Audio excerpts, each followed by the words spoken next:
This is like an interview between this guy's conservative guy called Michael Knowles, and he's talking to somebody.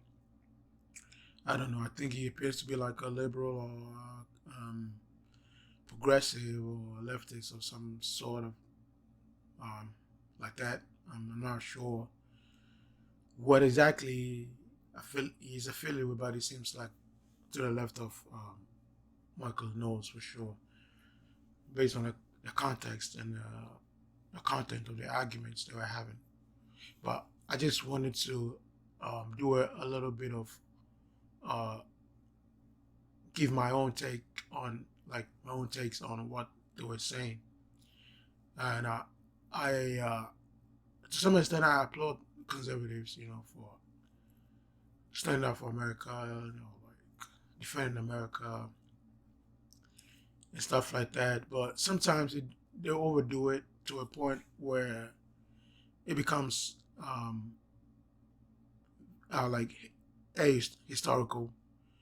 I mean, to the point where now they're like basically just rewriting history. Um, I mean, history is what it is. Nobody can change it. But oftentimes people try to do it.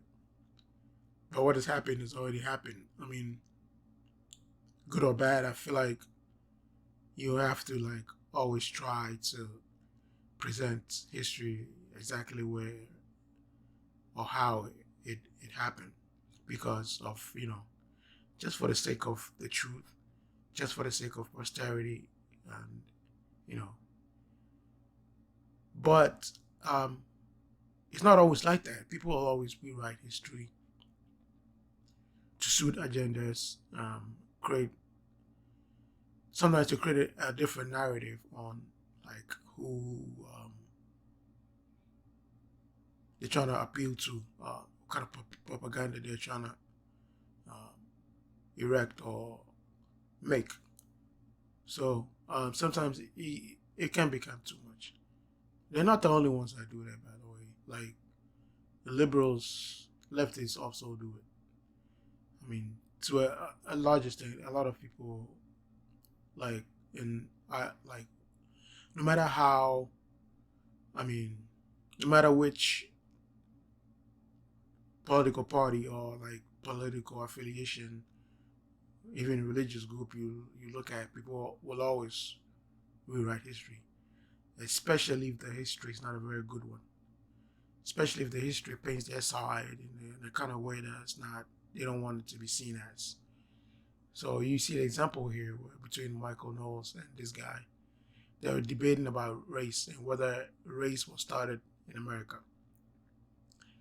And to some extent, I believe that race was started in America for many, many reasons. One of them being the capitalistic uh, nature or bent of what the people were trying to do at that time. They were basically trying to divide and conquer. So they had to come up with the idea of race to properly divide and be able to actually divide people in a much better way that as efficiently as possible, like they were looking for. And the funny thing is like a lot of these conservatives, they will always talk about the elites, which is very funny in itself. Like how elites, these people are the elites.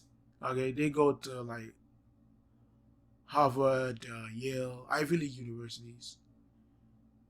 They work at the top companies. Like these people are elite by every measure of the standards. They are part of the elite. So I don't know why they always talking about the elite, and basically the hypocrisy is just basically trying to pin elitism on the other side of the political spectrum, which is very disingenuous. I mean, excuse me. I mean, conservatives, in my opinion, are very disingenuous in many many ways. Liberals also, leftists also. Like I said, like a lot of things that appear to be like unethical or bad. oftentimes you see that in many groups, religious groups, political groups, any kind of group you think of, like there's always that kind of bias. There's always that kind of trying to rewrite history and all that. So it's not peculiar to one group, but sometimes one group overdoes it in more say percentages than like other groups. And this interview is a clear example of like that phenomenon. And let's just go through what they're saying. There are certain roles that you can pick and you can choose. And you're like, I thought you said the roles don't matter. They're all just sort of socially assigned. Just because they're socially assigned doesn't mean it doesn't matter. Race has no root in biology, but the impacts of race are still felt. What do you mean race has no root in biology? I mean that it has. Race has no root in biology. Well, I mean, there are phenotypes in biology. Like biologically, you cannot determine who's white, who's black, who's Asian. It's basically essentially a social construct. It has no basis in science at all, like literally at all.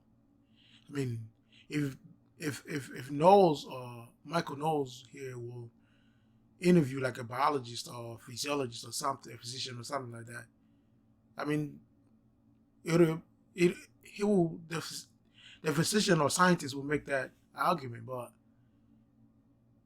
that's kind of the part of the strategy these people have. Is also to debate people who are vaguely, associated with certain kind of industry or expertise. That way, they don't seem to be challenging like the real situation on the ground. Because if you debating a physician, they tell you, well, there's no basis in like. I've heard scientists say that there's no basis in race with biology. I mean, what do you look like doing that? Like you don't come off as really good or very genuine doing that. So you rather debate like a social scientist, a sociologist, where the lines are kind of blurry, where you can somebody can make an argument, you don't have really hard and fast like concrete evidence against them. So it's part of the strategy, but from a scientific standpoint, no. I mean, whatever you see outside, like the skin color, the hair, the nose, the lips, the hips, all that. I mean, it's all phenotypes. It's phenotypes. Like it's not, from an evolutionary standpoint, it's not embedded in like the race itself. It's just adaptation to environments. Whether you need like a lot of skin, like a lot of melanin in your skin to protect against the sun, or you're needing longer narrow noses just to cool the hair, the air before it gets into your lungs. So I mean it's all phenotype. It's just adaptation by the human race in different aspects of different environments. So in that sense, there's no a real scientific inherent basis for that. Has no root in biology. There's greater genealogical differences between members of a given race and members of completely different races. But Black people in the United States are the most diverse race when it comes to genealogical perspective, because we live in a society where race is based on ancestry. So if your great-great-grandpappy was black, you technically could be classified as black depending on how you present, despite the fact that I'm way darker than that person. So you're black and I'm at least fake. Well, yeah. So like in let's say places like South Africa or like Haiti, you see, in order to divide and conquer, you see a much different outlook on race. If you go to South Africa, they're different races. Okay, so there are Asians, there are whites, and then there are coloreds. But in America, there's nothing. There's no such thing as coloreds. If you have a one drop of black in you, you are considered black. Because from a political standpoint, there aren't that many black people, so you don't really care. You can put all of them in one category. But in South Africa, where there's a lot of black people where they are normally the whites, in order to bring about some kind of division, you would have to like subdivide the black people into other groups if you can. So the more divisions you create, the better.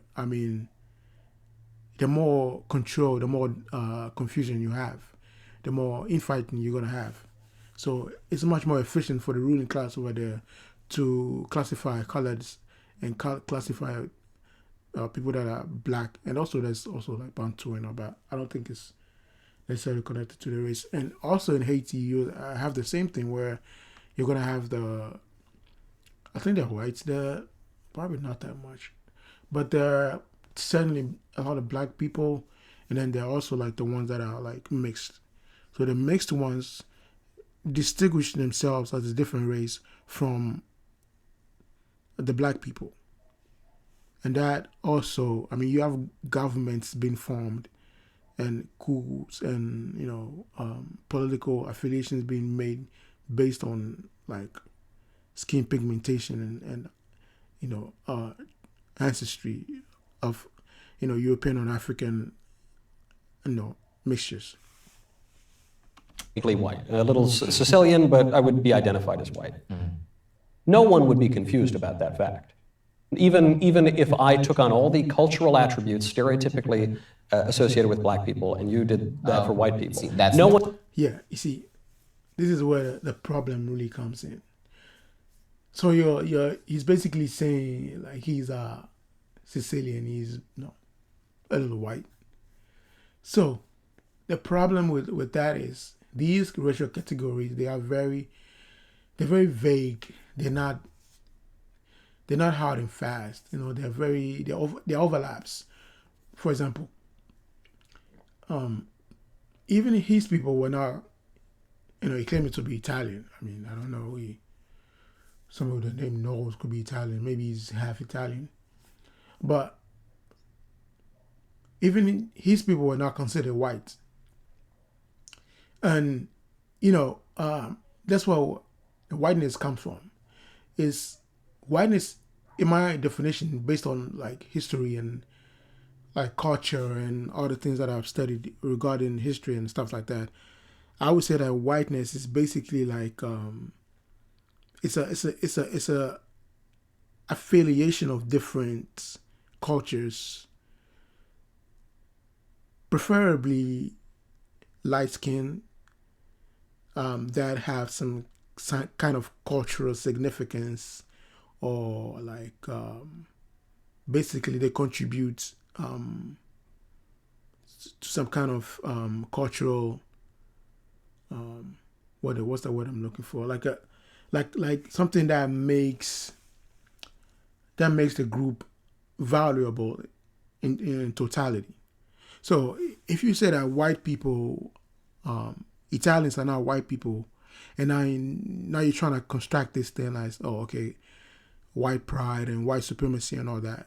Well, okay, what are you gonna do with that white Italians? Okay, what are you gonna do with the Italian lineage of Rome, right? You say Greeks are dark skinned. Okay. Not all of them are, but like most of them are Mediterranean.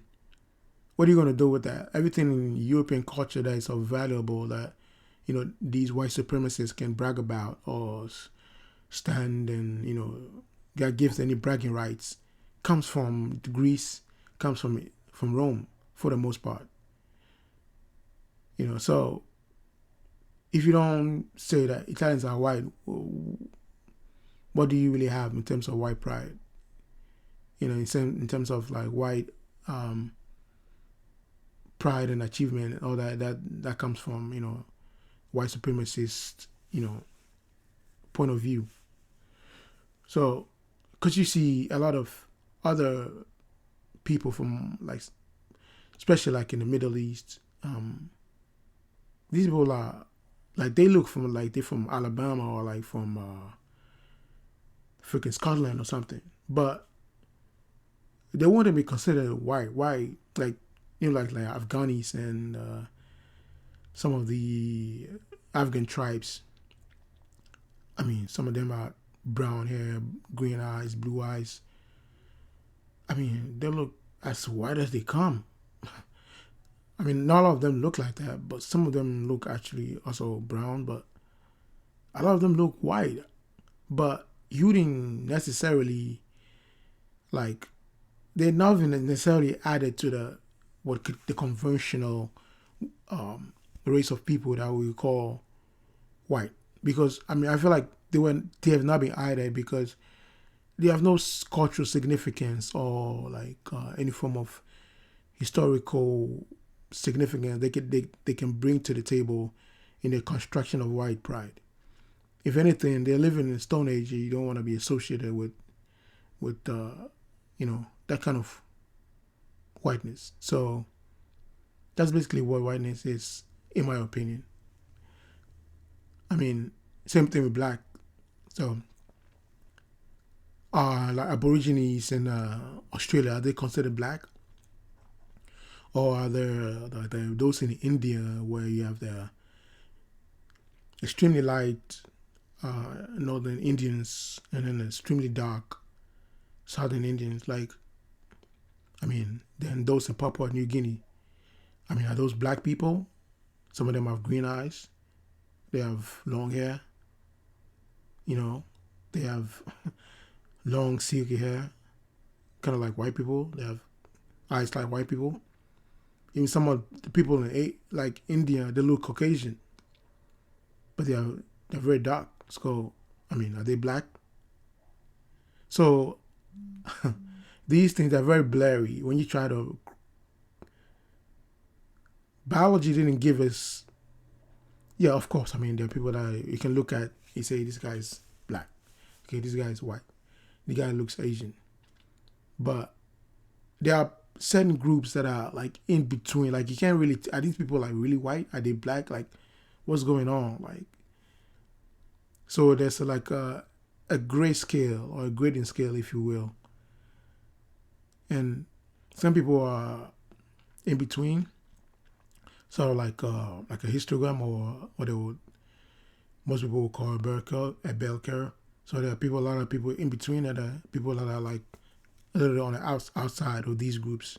So, I mean, what biology didn't give us hard and fast categories.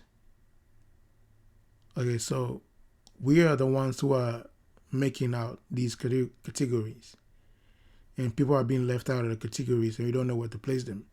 Why? Because it's all social. We all making up all these social constructs. And you see, as they debate further on, you see that like they will talk about races from different. I'll just let the video play along. That's the conflation thing, is that because two subjects are socially constructed does not mean that they're socially constructed in the same way. Of course. There's not really like attributes that you could take on as a black person that would make people confused about whether or not you're black, because the concept of being black is specific phenotypes that are dependent on heritage, and then also like... You're talking about like your hair is different than my hair. Yeah, like my your hair bone is different structure is than your different hair. than my bone structure. Not even bone structure necessarily, because there's not that much variation in bone structure, at least in African Americans in the United States. But I'm saying between different races. Yeah, but the reason why no one would confuse you for being black and no one would confuse me for being white and everything is because the way we conceptualize race in today's society is, well, this category, what I look like, certain attributes that I have classify as your body. Yeah, that's biological. Yeah, no. Your body's formed through biological process, but the value in the terms and the boxes we draw are not biological. So in ancient Rome, it was either you were a Roman or you were a barbarian. if you were a member of Roman society, if you were a Roman citizen or whatever, you were considered a Roman. They had different skin colors in Rome, but that doesn't mean that they didn't. But they still see it as race. They did. They saw that their race was Roman, and every other race was barbarian. There is they didn't say, oh, I'm black Roman, I'm brown Roman, I'm white Roman. Those are boxes that we've drawn in American society. Why do you think that isn't true? Why do you think that? How? Well, there's a good book came out in 2006 on racism in ancient Greece and ancient Rome. It's by Benjamin Isaac, who is a Princeton historian and classicist. And he points out that the concepts of race and even racial hostility were extraordinarily present in the ancient Roman and ancient Greek worlds. And it goes back much earlier than that, actually. It goes back to like the Egyptian Book of Gates, which was written roughly 3,500 years ago. In the Egyptian Book of Gates, you see a discussion of different races of people. Not merely cultural differences, what but were races. the races? So that's my thing. Libyan, Nubian, Egyptian. I forget the fourth one. But I'm saying No, this was 3,500 years ago. Yeah, I'm saying race as we conceptualize it in this society. The ancient. Yeah, there can be other races in like ancient society, but their racial categories were not what our racial categories are. And even then, I'm not gonna dispute what the word of the historian is right now. I'm gonna look it up after, and I can guarantee you probably misrepresenting it. But I guarantee you 100% he was misrepresenting it. Because the idea of race in ancient times, like they didn't have like these color-coded racial divisions. I mean, I think he's playing semantics because later on he's playing semantics. They didn't have colors. They didn't have white. They didn't have black. They didn't have brown or they didn't have those color-coded racial categories. I mean, they probably just did it based on where you came from or which kingdom or which affiliation of kingdoms or association of kingdoms you come from. I don't think they didn't have these colors like you're black, you're white, and all that.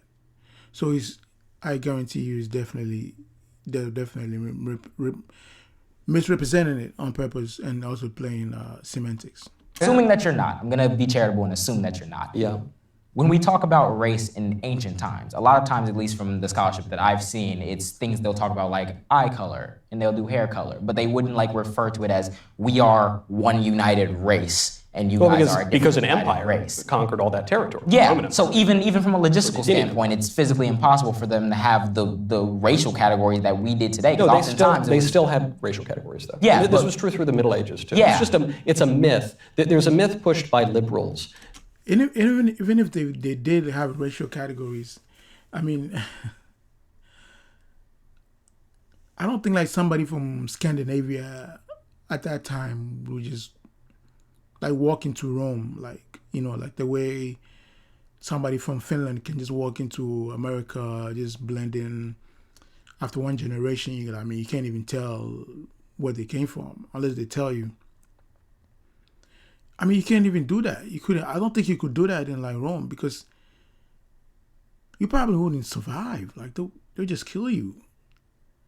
That's like a Viking. You're a Viking. I mean, you're the enemy. So meanwhile, maybe let's say they conquered like maybe some parts of Asia. Maybe they got Mongolian people under their I don't know if for certain that they did, but let's say if they did, that person will be considered part of their culture more so than like a Viking from 400 miles, 500 miles away who's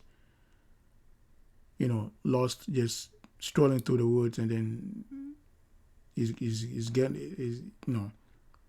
been captured. Like, I mean, the chances of you dying at that point is very, very high. So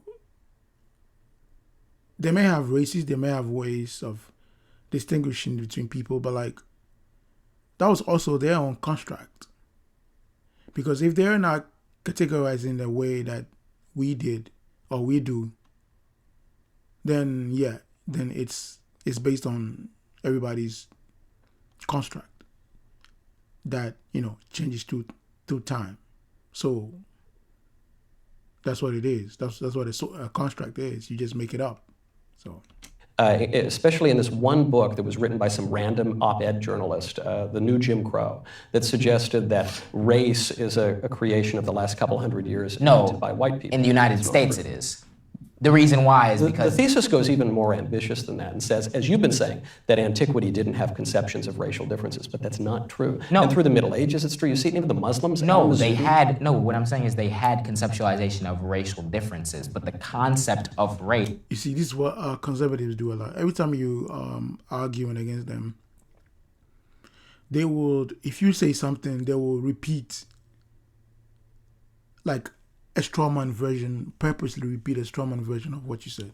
Because if you look at this interview very carefully, Michael Knowles is saying that there were racist categories in the ancient times. And the other guy that is debating, the black guy, he's saying that, yes, there were ways that people differentiated between different people, but it's not the same. So basically at the end of the day, what he's saying that is, it's all a construct based on what you want it to be. You can include and exclude people however you want. Because if it's biological, it'd be very difficult to include and exclude people on a whim. But since it's a social construct, you can add and delete different people from the categories and rearrange the categories any way you want because it's your own construction. Are completely different depending on society. So in Roman times, you could probably get away with being confused as being a Roman because there were very specific things. They weren't even like very specific things, but if they considered you a barbarian, it was an outsider, somebody who isn't like us. You could slip into a given society and assimilate enough to where it's like people could confuse you as a Roman, but they'll never confuse you as black and me as white because in America, the categories we have drawn is skin color and certain phenotypical features, despite the fact that we have gender and we have a genetic diversity across genders. I mean, across races. The thing is, those categories have always existed. That doesn't mean that they're biologically rooted. Because a group of people is born with blue eyes does not mean that the blue eyes is a thing that must be assigned value out of some biological reason. We assign value to it out of some... Yeah, I'm not saying anything about... Yeah, so the phenotype of blue eyes or blonde hair, I mean, there's nothing in biology that distinguishes, it's not exclusive to a certain group of people because there are black people with blue eyes. There are black people with blonde hair. There are black people with red hair. There are black people with green eyes. So, I mean, it's not exclusive, so what are you saying? I'm pretty sure there are Asians with green eyes too, so, I mean, it's not exclusive. It's not an exclusive thing. You can make it exclusive if you want to based on your own, So if you have green eyes and you come from this part of Europe, you're white. If not, you're not. But that's just based on what you constructed, not necessarily what biology says. Because biology clearly isn't discriminating. Biology is putting these phenotypes in different places. In different places where you wouldn't put them necessarily in the same place, in the same categories. Value at all. I'm just saying that that's how the racial category is. But you're making an historical point that in antiquity through the Middle Ages, people did not conceive of race based on these biological or phenotypical characteristics. I'm saying race is not biologically rooted. I didn't say that there were no racial differences, but I said like in Rome, Roman was there. He's repeating the same thing. Oh man, conservatives are a trip, man. Like I've seen a an interview with Ben Shapiro once. He did the same thing. Like he was arguing with this guy, right?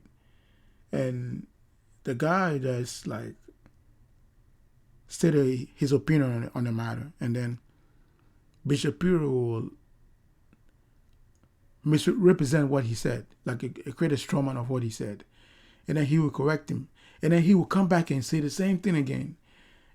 Oh my God. Anyway, let's keep going. Their race, barbarian, were Right, other but I'm races. saying that's not true. And How?